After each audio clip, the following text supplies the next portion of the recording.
Muy buenas. En este video vamos a hablar un poco sobre corriente alterna y vamos a agregar si quieren, un elemento más al circuito, la inductancia. Un elemento más, ya habríamos agregado los circuitos, las resistencias, la FEM, las capacitancias o los condensadores, y ahora vamos a agregar lo que se llama la inductancia, que básicamente es algo real, una representación real de algo ideal, que es un solenoide ideal que vimos en el video anterior. Respecto a corriente alterna, nosotros hasta ahora todas las FEM que vimos son de corriente continua, si bien, o sea, FEM que cuando se le conecta una resistencia produce una corriente continua, si bien vimos en el circuito RC que esas corrientes pueden variar con el tiempo. En el caso de los circuitos RC, las corrientes decaen de un valor determinado asintóticamente en el infinito, tienden a cero esas corrientes, como habíamos visto, pero no vimos estrictamente en los ejercicios ni en muchos videos corrientes que alternen valores de positivos, o sea, de positivos y a negativos, o voltajes que cambien de positivos a negativos de manera sinusoidal, excepto en el segundo video de Rodrigo, donde mostró cómo funciona un generador eléctrico. Ahí sí vimos que la FEM inducida es la forma de un seno de una determinada frecuencia. Para que recuerden eso, les voy a compartir pantalla y vamos a ver más o menos un esquema de lo que había hecho Rodrigo. Tenemos una espira cuadrada que gira con una determinada frecuencia angular. El agente externo que gira debe usar energía para hacer girar esa espira. Eso es lo que hace una central eléctrica. Una central eléctrica toma energía de algún lado, por ejemplo, en el caso de las represas, tomarán energía del correr del agua para hacer girar espiras, por ejemplo, sobre un campo magnético constante, y bueno, eso va a generar una corriente alterna. Hoy en día todos los circuitos tienen corriente alterna, todos los circuitos en nuestras casas, eso en la mayoría de los países. Se comprobó que es más eficiente transmitir la corriente de esa manera en vez de corriente continua. Bueno, entonces vimos en ese ejemplo, lo vio Rodrigo en su video, en el segundo video de Faraday, recomiendo que lo miren. Ahí ven los detalles de por qué la FEM inducida es una FEM que depende del tiempo, y es una FEM que depende del tiempo de una manera sinusoidal, de esa forma. FEM igual al seno de omega t, ¿no? Y la función tendría esta gráfica. La intensidad también, porque la intensidad es, en este caso, si quieren FEM sobre la resistencia que tenga la espira, la intensidad también va a ser sinusoidal, por eso va a ser corriente alterna, justamente. Y también es sinusoidal, y bueno, tiene esta misma gráfica. Aquí lo que puse, esto es el periodo, es la distancia entre dos crestas o dos valles, o la distancia desde, aquí lo puse mal, pero sería la distancia de, disculpen, lo voy a poner bien, es la distancia de este 0 a este 0.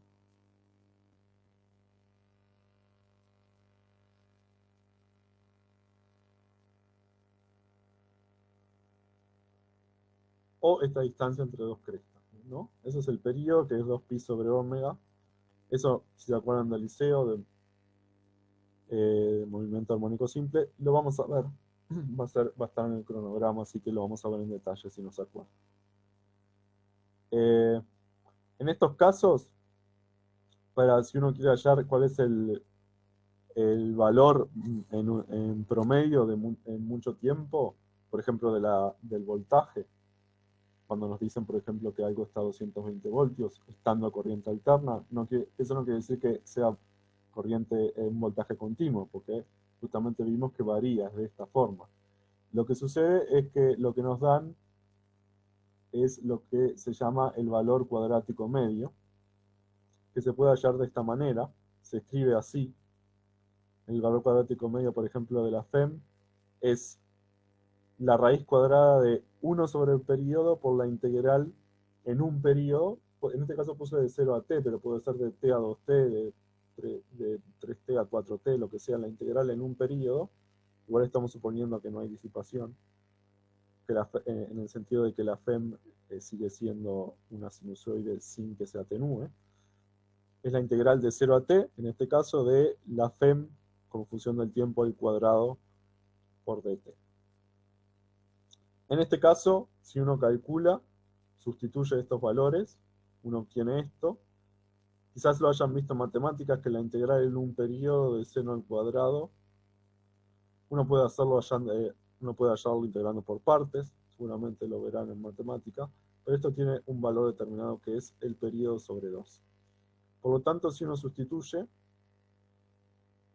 tiene que esto es FEM al cuadrado sobre t por t sobre 2.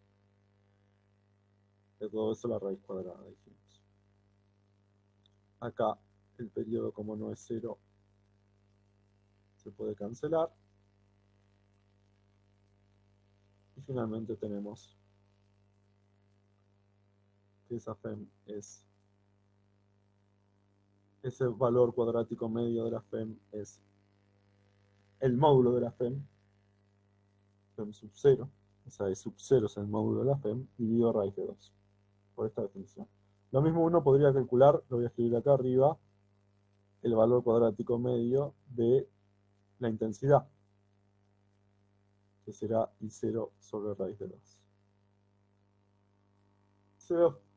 Hay en algún ejercicio capaz que se les pide eso, es simplemente para mostrar que lo que se da en ese, básicamente es cuánto uno puede calcular con esta intensidad al cuadrado, por ejemplo, cuánto es lo que se consume en un periodo de potencia, cuánto se consume por la resistencia en un cierto periodo, ¿no?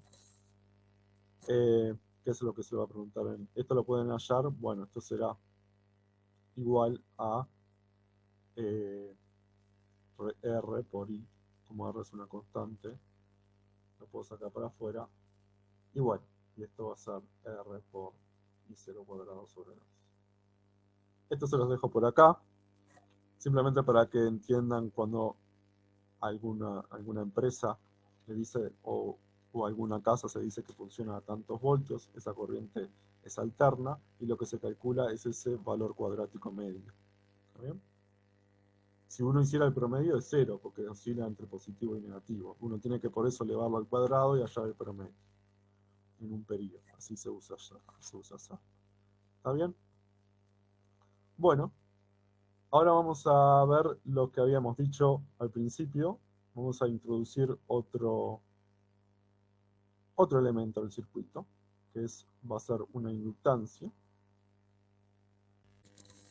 Bueno, entonces introduzcamos a nuestro nuevo elemento, que lo vamos a llamar inductancia, cuya, digamos, elemento ideal es nuestro amigo el solenoide, que ya vimos en el video pasado, que es un solenoide ideal, pero cuando en un solenoide real lo consideramos lejos de los bordes, ¿sí? En el centro, y el radio del solenoide es bastante más chico que el largo, podemos considerar que el campo magnético fuera del solenoide es 0 y dentro es uniforme, y se acuerdan que el valor era mu0 por la densidad lineal de espiras por la intensidad que circula. Bueno, ahora vamos a suponer que circula una corriente que no es constante, sino que depende del tiempo. Puede ser una corriente alterna, pero no necesariamente, puede tener cualquier función del tiempo. En el caso anterior, en el video anterior, habíamos visto la corriente era constante, pero ahora vamos a hacer que cambie con el tiempo. Entonces, queremos saber cuál es la diferencia de potencial que hay entre los puntos X e Y, por ejemplo. Bueno, nosotros sabemos, usando la ley de Faraday, que esa diferencia de potencial será menos la derivada del flujo magnético que pase por ahí, que va a ser solamente el flujo en el interior, porque en el exterior estamos suponiendo que el campo magnético va a ser 0. ¿Y cuánto vale el flujo magnético? Bueno, en este caso es fácil, porque el flujo va hacia el campo magnético, perdón, va hacia la derecha, el área es perpendicular al flujo, por lo tanto es solamente el B por el área que pasa en cada espira, y hay como hay n espiras, estamos suponiendo, n mayúsculas espiras, el flujo va a ser n por b por a. El b, por supuesto, va a depender del tiempo. ¿Por qué? Porque recuerdan, vamos a escribirlo acá arriba, que el b, el módulo de b, era mu0 por n por i. Como i va a depender de t, b va a depender de t. ¿Está bien? Eso va a hacer, por supuesto, que el flujo vaya a depender de t y que la derivada del flujo respecto de t no sea 0, sino sería 0. Si la FEM, si digamos la intensidad para un solenoide ideal fuera constante, esta FEM que estoy calculando acá sería 0. Pero bueno, por eso estoy suponiendo que depende del tiempo. Y por eso puse una función de i como una función del tiempo. Entonces esto, voy a sustituir esto de acá arriba, es n mu0 por n. Estamos suponiendo que no hay ningún material ferromagnético dentro del solenoide, sino tendría que poner la permeabilidad magnética de dicho material. Por I, dijimos por A. Voy a esto reordenarlo de esta manera. ¿Se acuerdan que N era N sobre L, número de espiras por unidad de longitud? Vamos a ponerlo constante, el número de espiras por unidad de longitud. En el caso anterior habíamos puesto N sobre H, pero no importa, porque acá estamos considerando el número total de espiras sobre el largo, y eso lo estamos suponiendo constante y que es N chico. Entonces, ese N lo voy a poner como N chica por L, entonces esto me creerán que se puede escribir así, L por A por I. L por A, de hecho, el largo por el área es el volumen que ocupa el solenoide, ese cilindro, el volumen de ese cilindro. Pero bueno, de esto, lo único que depende del tiempo es la intensidad, vimos. Porque nosotros le decimos depender del tiempo. O sea que esto es una función del tiempo. Y en esta derivada va a ser menos mu0, que va a salir para afuera, n cuadrado sale para afuera, L por A salen para afuera, todos esos porque son constantes, no dependen del tiempo, son fijos, propiedades del solenoide, y en el caso de mu0, propiedad magnética del vacío, por la derivada de I respecto de t, que es lo único que depende del tiempo. ¿Está bien? Entonces, en este caso del solenoide, vemos que la FEM inducida, esto se llama FEM inducida por el solenoide, por eso se llama, incluso a veces se le dice autoinductancia, que induce una FEM. Se la induce, se lo dice autoinductancia porque es como que se la induzca a ella misma en el sentido que es su propio B. No es su propio en realidad porque uno tiene que hacerle circular corriente, pero es su propio B el que genera en ella una FEM inducida. Se le puede llamar por eso autoinductancia. A veces nosotros le vamos a llamar solamente inductancia porque muchas veces a veces se confunde con inductancia mutua, que es cuando hay dos solenoides cercanos. Cuando pasa eso, un solenoide puede influir sobre el otro, porque un solenoide puede generar, cuando no es ideal, puede generar un campo magnético un poco a los alrededores que influye en el otro solenoide. O también puede pasar como hizo Rodrigo en su video, en los transformadores, uno pone dos solenoides. Una de ellas genera corriente, o sea, no genera corriente, una FEM, una de ellas, uno de los solenoides está conectado a una FEM, el otro no, y bueno, entonces por eso una influye a la otra. Eso se llama inductancia mutua. Esto en nuestro caso va a ser autoinductancia. Bueno, entonces vemos que para nuestro caso del solenoide, la FEM inducida, o la diferencia de potencial entre X e Y, es proporcional, es directamente proporcional a la variación de la intensidad. En general, para una inductancia cualquiera, el caso paradigmático es el solenoide, pero así como el caso paradigmático para un condensador o capacitor eran dos placas paralelas cargadas, en este caso, el caso paradigmático de una inductancia es un solenoide ideal. Pero en un caso general, siempre se puede definir para una inductancia la FEM inducida como menos L por la derivada de la intensidad respecto del tiempo.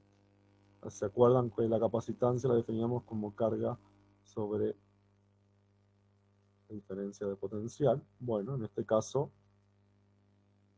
podríamos haber definido la inductancia como menos la diferencia de potencial sobre la derivada de I respecto del tiempo. Esto lo voy a borrar simplemente para que vean la analogía.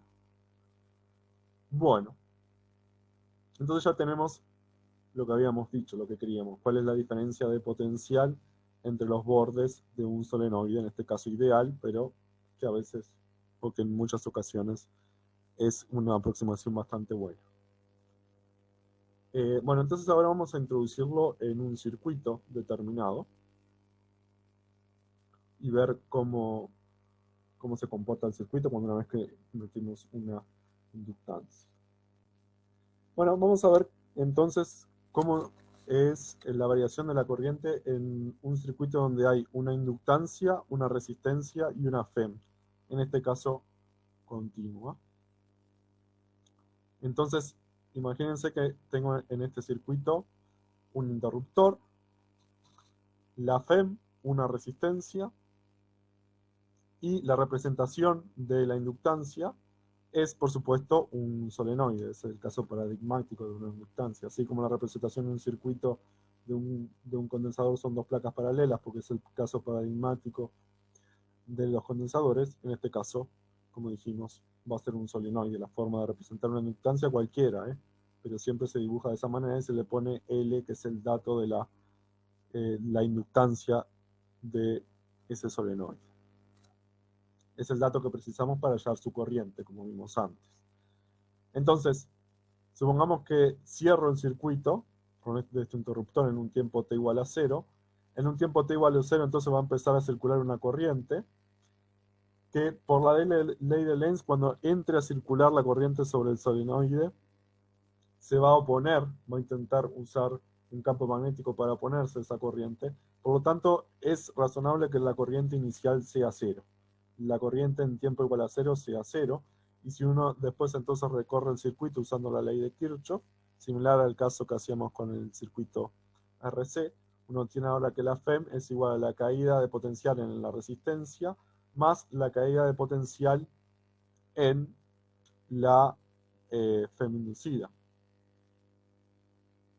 Esa caída de potencial, ya la vimos antes, es L por la derivada de I respecto de T.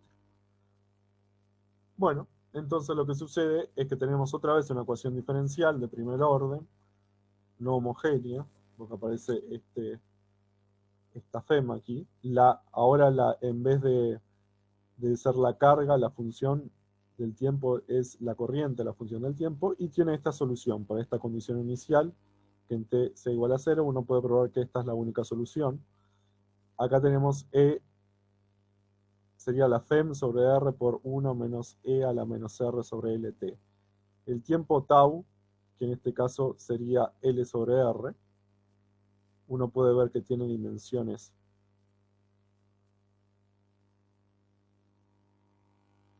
de tiempo, de segundos. Entonces, ese es otro tiempo característico, es el tiempo en el cual, digamos, la intensidad llega a un 63% de su valor asintótico, que en este caso va a ser la FEM sobre R, ¿no? Va a arrancar en 0 y llega a un valor. No es una corriente alterna, es una corriente variable. Ahora vamos a ver qué pasa con una corriente oscilatoria cuando ponemos en el circuito una inductancia y un capacitor cargado, o un condensador cargado. Vamos a ver qué pasa en ese caso. Bueno, aquí tenemos entonces un circuito donde hay un capacitor y hay una inductancia L. Entonces, suponemos que el capacitor está cargado en un tiempo t igual a 0 con una carga Q0. Va a empezar a circular intensidad, pero como vimos en el caso anterior, también la inductancia va a intentar evitar que circule esa corriente, negando ese campo magnético, justamente por la ley de Lenz, como hemos visto. Entonces es razonable que la intensidad en t igual a 0 sea 0. Entonces, si uno recorre el circuito usando la ley de de mallas, la ley de Kirchhoff, tiene que la Q sobre C más la diferencia de potencial en la inductancia, que vimos que era L por la derivada de I respecto al tiempo, es 0.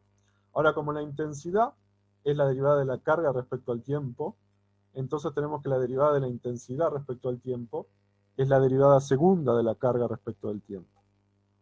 Si quieren, pausen el video y repítanlo para ver si se dan cuenta que ahora tenemos una ecuación Q sobre C más L por la derivada segunda de Q respecto del tiempo igual a 0. Esto es una ecuación diferencial ahora de segundo orden, porque la derivada mayor que aparece es el tiempo. Ahora esta vez sí, la carga otra vez vuelve a ser la función del tiempo que aparece en la ecuación. Y le voy a dar simplemente la solución de esta ecuación, que es que la carga sería la carga inicial por el coseno de t sobre raíz de LC. Voy a llamar por conveniencia, porque tiene las dimensiones de una frecuencia, 1 sobre raíz de LC a omega. En ese modo tengo que la carga es Q0 por coseno de omega t. Por lo tanto, la intensidad, que es la derivada de la carga respecto del tiempo, va a ser menos Q0 por seno de omega t. Es decir, que tengo una corriente ahora sí alterna. Si yo graficara la corriente que va por el circuito en función del tiempo, dijimos que empezaba en 0 y hace así. Justamente como el caso de la espiral cuadrada que digamos, tenemos otro ejemplo de corriente alterna. Está bien, un circuito LC. Acá estará I0. En este caso es más, voy a escribirlo mejor, porque justamente tiene el signo negativo. En realidad no importa mucho el signo negativo, quiere decir que la corriente es al revés de donde uno circula para aplicar la ley de Kirchhoff. No importa, porque a la larga va a ser oscilante en este caso. Pero si uno la grafica bien, sería así. Menos I0, 0 aquí, la amplitud. Por supuesto podemos escribir el periodo de nuevo aquí, que es desde aquí hasta acá. Ese es el periodo. Y bueno, uno puede calcular otra vez el valor cuadrático medio, etc. Tiene todo lo mismo, es una corriente alterna, pero esta vez generada por un capacitor cargado cuando se lo conecta a un solenoide, a una inductancia. Un condensador conectado a una inductancia. Bueno, este es un ejemplo de un oscilador, de oscilaciones electromagnéticas, que se llaman. Interviene el magnetismo porque intervienen los campos eléctricos por la corriente que circula, interviene el campo magnético porque en el solenoide lo que produce una diferencia de potencial es la diferencia de flujo magnético, o sea que hay un campo magnético que está involucrado. Por eso se llaman estas cosas, a estos tipos de circuitos osciladores electromagnéticos, circuitos LC.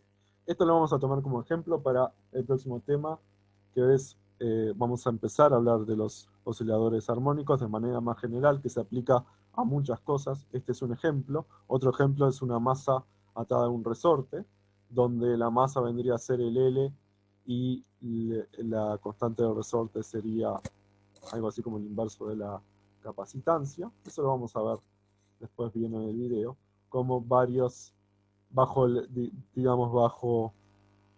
ala del estudio del oscilador armónico, vamos a poder entender varios fenómenos de oscilaciones que se dan en diferentes ámbitos, electromagnetismo, mecánica, capaz que alguno más. Bueno, esto es todo por ahora. Muchas gracias.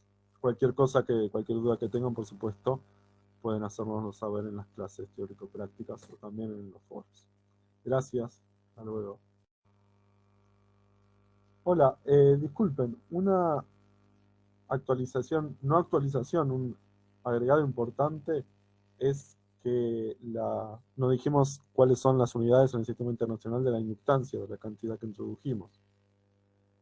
La FEM era menos L de I de T, donde L era la inductancia. Bueno, de aquí podemos ver que las unidades son volt por segundo sobre amperes. Esta unidad se le denomina H, que son Henry. Henry es uno de los que independientemente descubrieron que, bueno, que un flujo magnético genera una feminicida. Lo único que Henry era de Estados Unidos, Faraday era en inglés. Lo hicieron más o menos al mismo tiempo. Y bueno, se hace en honor a él, que se llama un Henry. Es la unidad de la inductancia. Eso nada más. Bueno, disculpen el agregado y muchas gracias. Nos vemos pronto.